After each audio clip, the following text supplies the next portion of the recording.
So let's just start here. Some of you grew up in homes where therapy was not exactly encouraged. Like, if you said, hey, I think I might need to talk to a counselor, the response was something like, why? You got Jesus, don't you? Or it was the ultimate admission that life was falling apart. And somewhere along the way, a lot of us picked up this idea that needing help meant something was woefully and irreparably wrong with us. Like, if our faith wasn't strong enough, we wouldn't need it. But here's what we've learned the hard way. Sometimes following Jesus includes getting help. I'm Larry, and this is Brittany, and welcome to Holy Chaos.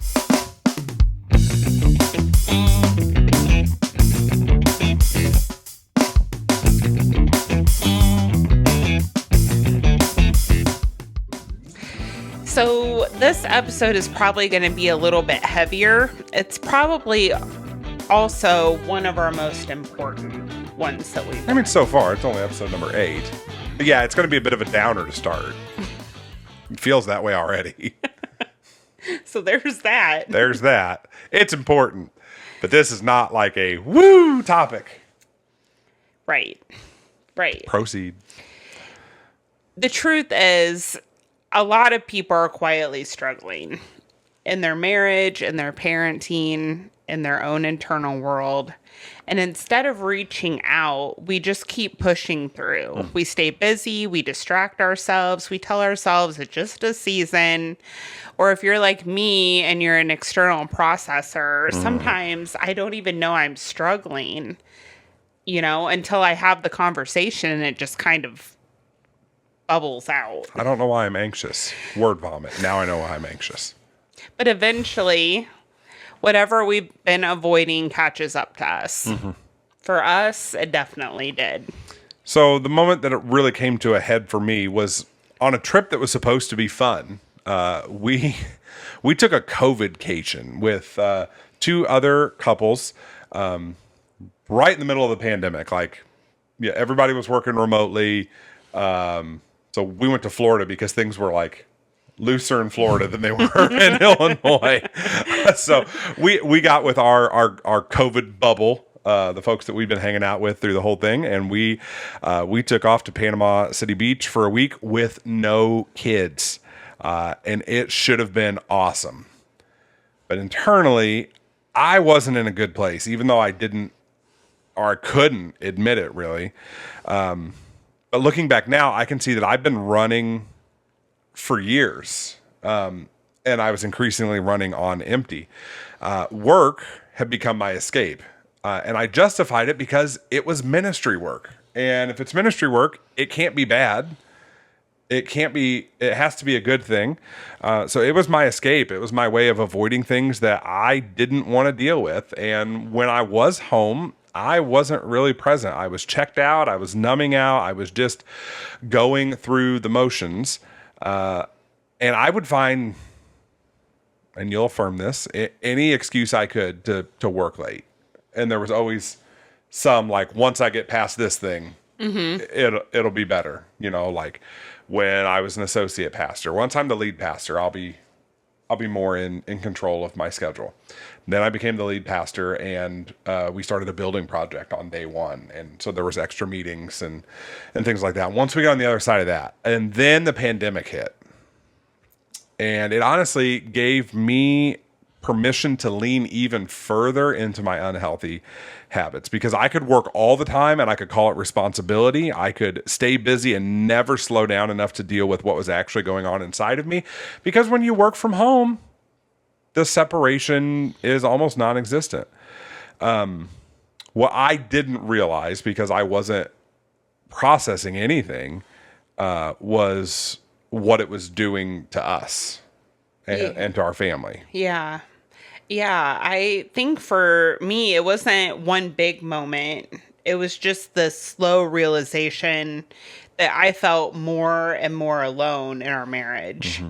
Like you were there, but you weren't really there. Yeah. And I didn't even know how to fully put that into words for a while. Mostly, I think just because everything was kind of swirling inside, I had no emotional maturity whatsoever or any idea how to process my emotions in a healthy way. 2020 was such a rough time in my life, and it was for almost everyone I know. I mean, Tiger King was the most popular show on the planet. I mean, it shows just how low we went. Right, right. And at the same time, I think because most of my support system had disappeared, it kind of made the bottom fall out. And I just realized how alone I was in marriage, too. Life and our marriage. I felt like I had no one. Yeah. So on that trip that was supposed to be really fun, and we had a great time. We hung out. Did. Yeah, we did. But then we went for a walk by ourselves down the beach, and you said something that I never expected to hear you say, and it just rattled me to my core. And I want to say, I'm an external processor. I don't even think I had really realized that I had gotten to that point until I said it out loud. That tracks. So here's what she did, friends. She told me that she had begun to imagine what life would look like without me.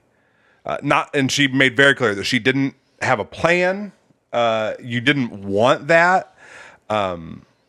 But because you felt so alone, your mind had started to go there and entertain the idea of what life would look like without Larry. And you proceeded to tell me that honestly, it probably wouldn't look much different than what it was right then. And hearing that, I was lacking a lot of emotional maturity too. So I think my first response was like, throw a pity party, like an epic pity party. But it snapped a lot of things into focus. Because I began to realize in that moment that I wasn't just tired or stressed. I was on a path that was going to cost me my marriage and my kids, and everything that actually mattered at the end of the day. So when we got back from that trip, for the first time in my life, I reached out for help. Yeah, I hit rock bottom on that vacation too. And I think maybe just having that space on that vacation gave room for all of this going on between us to finally bubble up to the surface. I stayed at rock bottom for a few months, and then I ended up starting therapy too, just out of desperation. Yeah, that decision was a lot harder than it should have been. Yeah, it was. Yeah, definitely. I mean, I was so broken, I couldn't even make the call myself. A friend dialed the phone for me. Mm-hmm.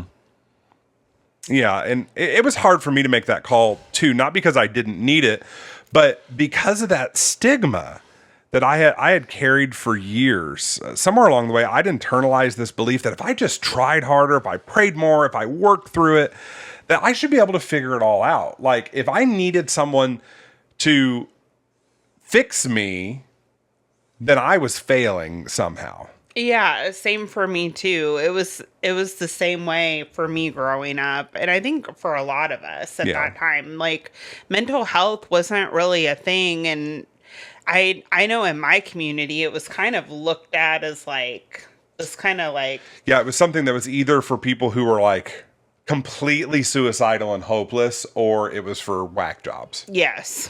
Yeah, it was like this new agey thing, and you don't let somebody mess around in your head. Like we grew up in very similar towns. Yes, so. we did. Almost the same area. Yeah.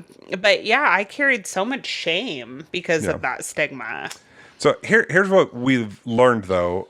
You can love Jesus deeply. You can be a very committed follower of Jesus and still have things in your life that need healing. Like Jesus can meet you in your prayer time, in your cup of coffee, in your Prozac, and in your therapist's office. And so ignoring those things doesn't make you strong. It just makes you stuck and keeps you stuck. Yeah. Yes. And those things in your life that need healing, they don't stay contained. They show up in how you communicate, how you react, how you handle stress, how you love.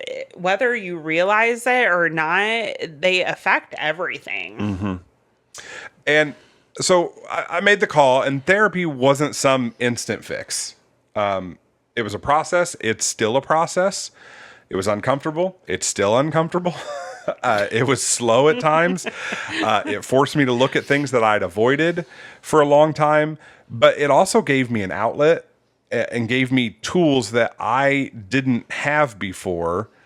And it helped me understand what was actually going on underneath the surface, that there was so much stuff for me, particularly around my relationship with my parents, that I couldn't even name that those things were going on. Like I had just like pushed those things to the side and shut them down and said, okay, I'm going a new direction in my life, so I don't need to deal with those things. Right. But they were actually impacting everything.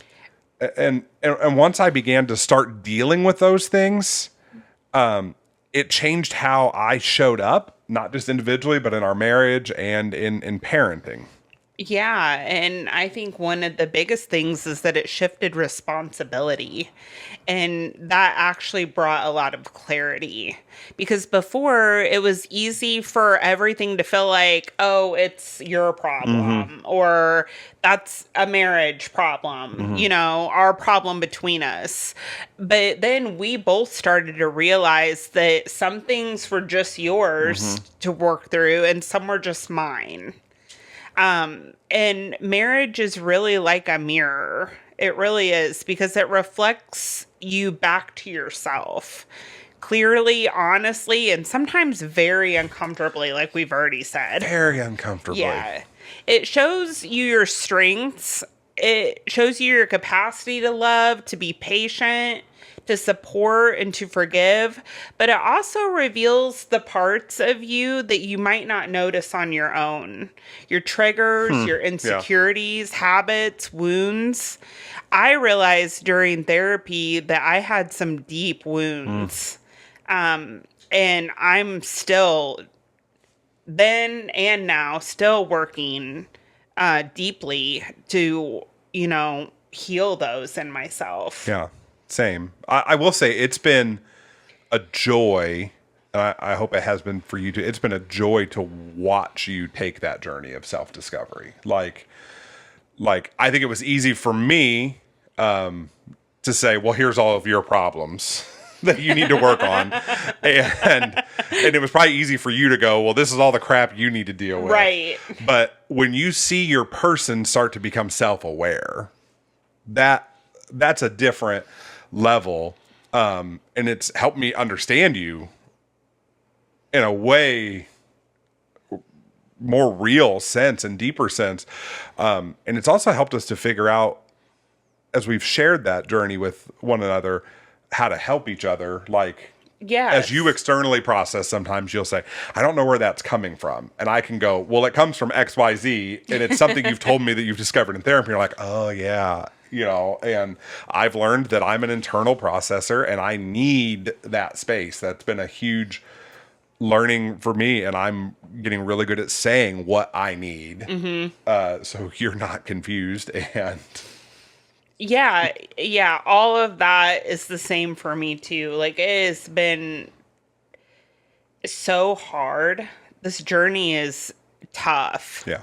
Like, working through those wounds is not for the weak, for sure. And I'll say, like, I feel like you're still doing a lot of deep, like we call it the archaeological work. Like you're digging down deep into the stuff. I think I'm starting to move out of the archaeological dig and start to work on the restoration piece. So it's not, it doesn't feel as hard or uncomfortable for me anymore. It's something that I really look forward to. Even if after, like a lot of times after counseling, I'll feel really raw. But I feel like every time I'm discovering more of who I really am. And I really lucked out because through the denomination that we were a part of at the time, we had an employee assistance program, and I got hooked up with a therapist that I really connected with on the second try. I had one session with one. I'm like, nah, this isn't for me. But that's normal. Yeah. That's very normal. Like, if you try therapy and you don't hit it off right away, don't give up. Yeah. Because There's a therapist for everyone, and Yeah. you have to find the right fit. So but it's so worth it on the to do second that. try, I found one I really connected with. We were really starting to work on some of my daddy issues, to be honest. And then my dad got leukemia and died. Right, which Set me really, back a little bit. yeah, that was a setback. But I mean, But she was with me every step of the way through that, and like I can think back now and see how she shifted her approach in therapy when things accelerated like that. And I've just been really lucky that as we moved to Florida, my therapist was becoming licensed in a multi-state license, so I've been able to keep the same therapist and just meet over Zoom, and that's been really good. I think the point we're trying to make in all this, if you're listening, is we're not trying to be a walking advertisement for therapy, but what I've found in ministry is there are still a ton of people that are dealing with the stigma around reaching out for help. And we've all got stuff, and people are continually shocked when they find out that their pastor's in therapy. It's one of the things I love about the church that I serve at now. We place a very high value on. It's almost expected. yes. My accountability levers with the other pastors, they know when I have therapy, and they will ask me about it and make sure that I went. So we're not trying to be a walking advertisement for it. We're just trying to normalize this.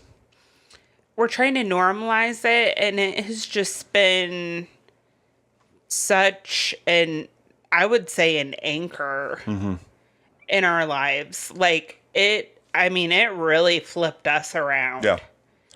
Yeah. From that moment on the beach that you said, I've started to think about what life would look like without you, to now when we can have the biggest drop down drag out fight ever.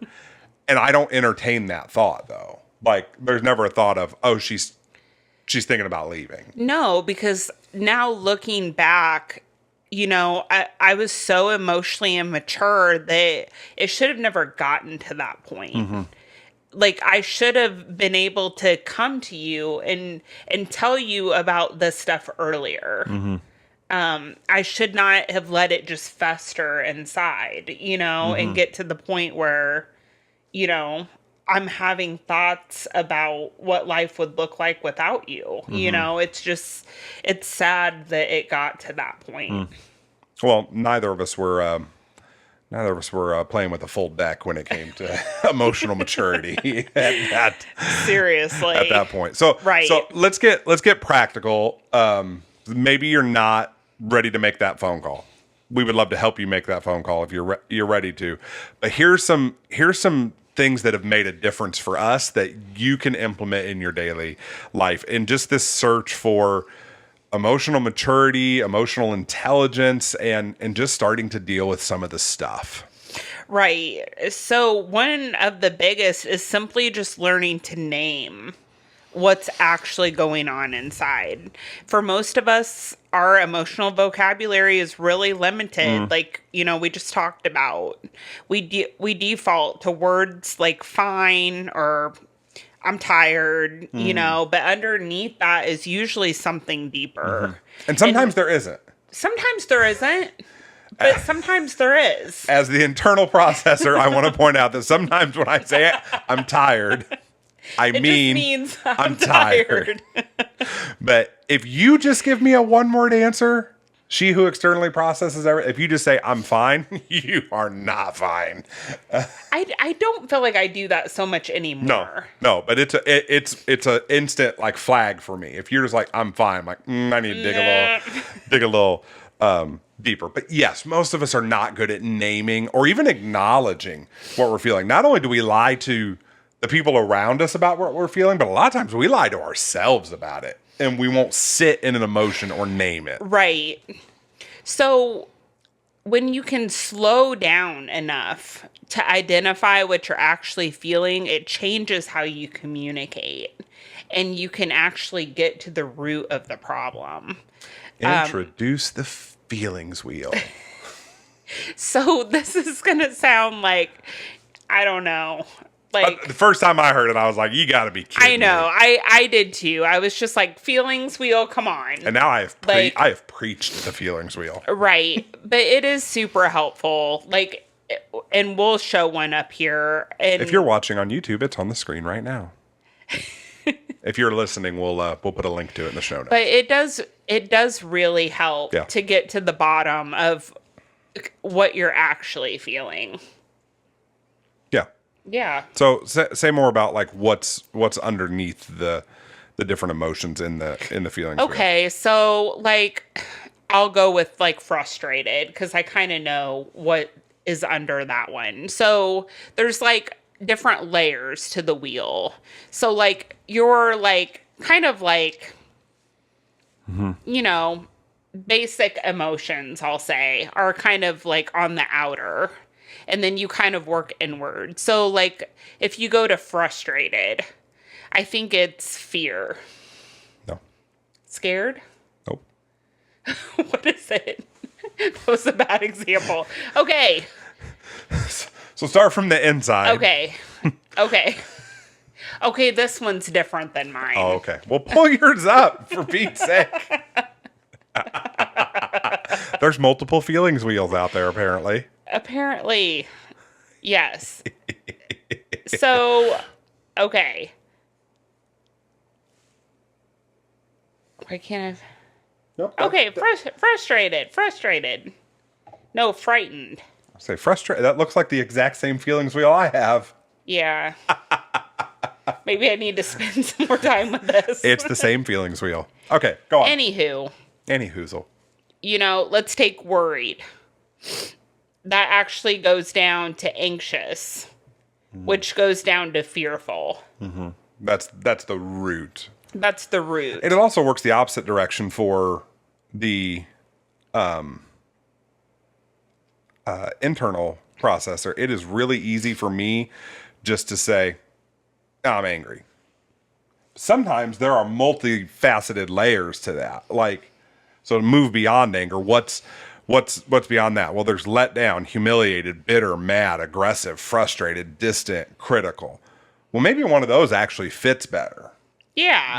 So I'm angry. Well, why am I angry? Well, I feel humiliated. Well, why do I feel humiliated? Because I feel disrespected by what happened. So it works both directions. It helps you get to the root. Right. It helps me to be a little more particular in naming what I'm dealing with. So feelings wheel, naming the emotions, big for us. Another big one for us is learning how to slow down reactions. This has been big for both of us. Yes. Not every thought needs to be spoken right now. Not every emotion needs to be in the driver's seat and dictate your response. Think of the movie Inside Out. If you have kids, I know you've seen Inside Out. Think about what emotion is at the console. Mm-hmm. Like, you don't have to if anger's at the console, you don't have to let that bad boy run everything. If you've not seen Inside Out, those two movies are like one of the best psychotherapeutic images of what's going on inside your brain emotionally.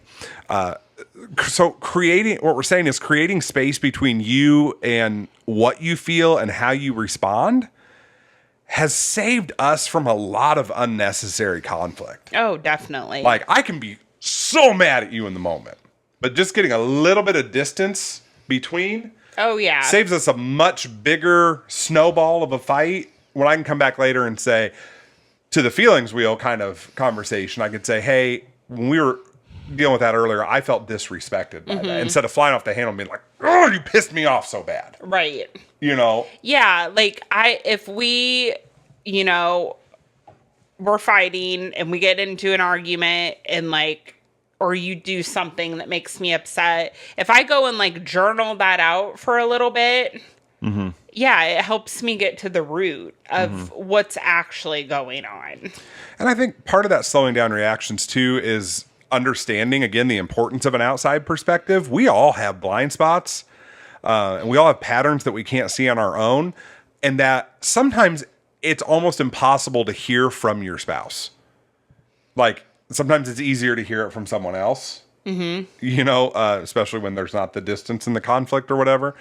So inviting a counselor or a trusted mentor or your accountability partner, someone into your life who can give you perspective that you just can't access by yourself.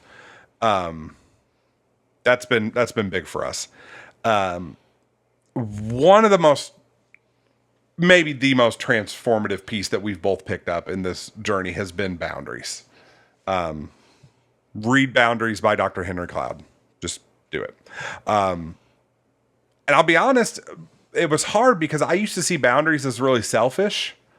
Like they were about pushing people away or avoiding responsibility. That's where my workaholism came in to the picture. But what I've come to understand is that boundaries are about protecting what matters the most. And for me, that meant setting real limits around work and rest.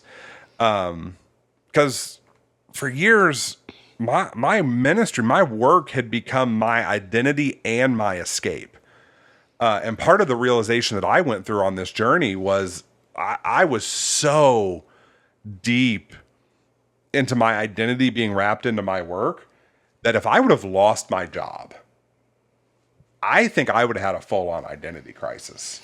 Yeah. And now I can say that I love what I do.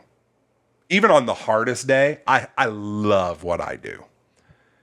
But it could fall apart tomorrow, and I'm still a child of the Most High God. And that, I don't know that I could have honestly given assent to that before. Like, I could have affirmed that. And boundaries is what helped me get there. Because without boundaries, it was eroding everything else in my life. And from my perspective, boundaries didn't push me away. They actually made space for us to connect. Because when work didn't take everything, there was something left for us. Like making a podcast together. Yeah. Yeah. This was all her idea, folks. So if you're hearing this...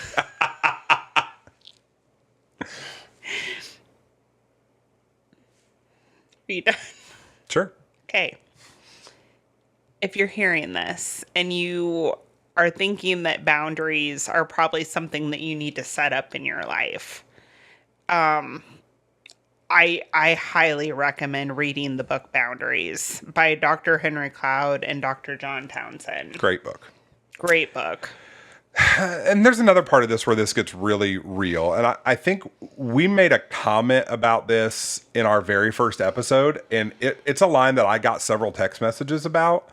And it was about reparenting yourself. And this is where I think we're seeing people in our same stage of life. Like, we're still young-ish adults with kids. Who are reaching for the lever of therapy and deeper connection and friendship that helps you grow.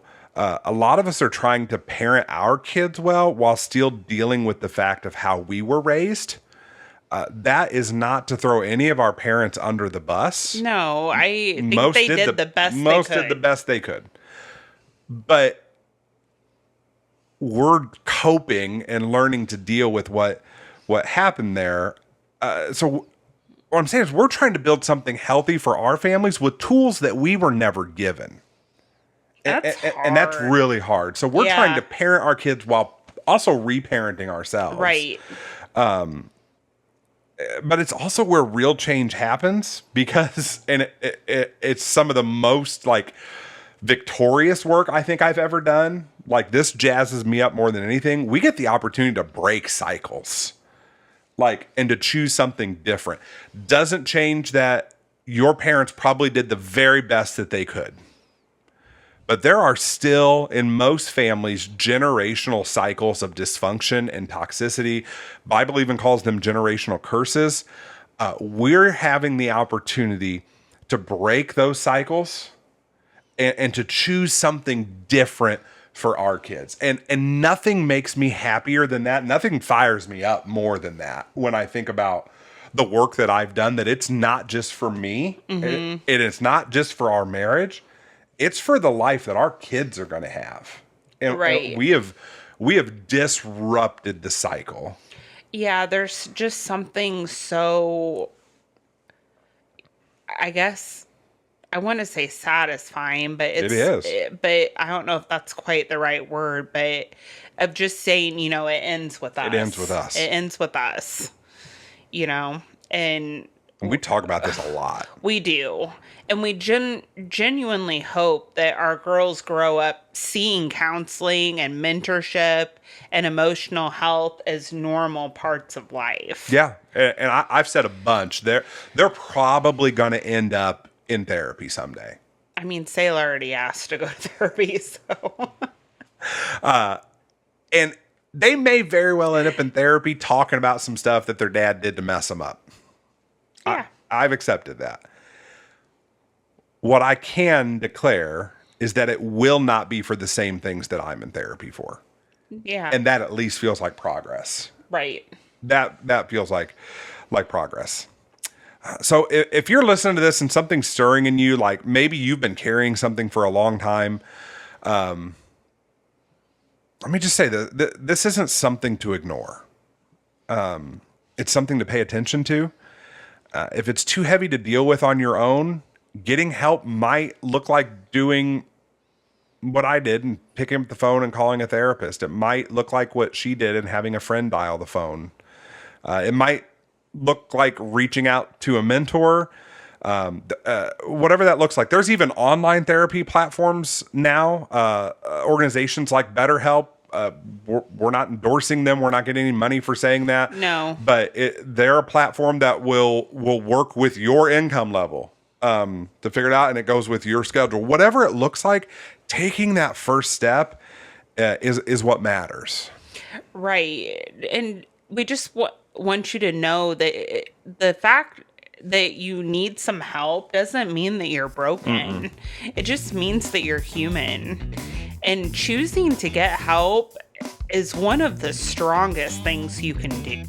Sorry for the abrupt ending. We had a technical glitch at the end of recording this episode. We'll see you next time on Holy Chaos.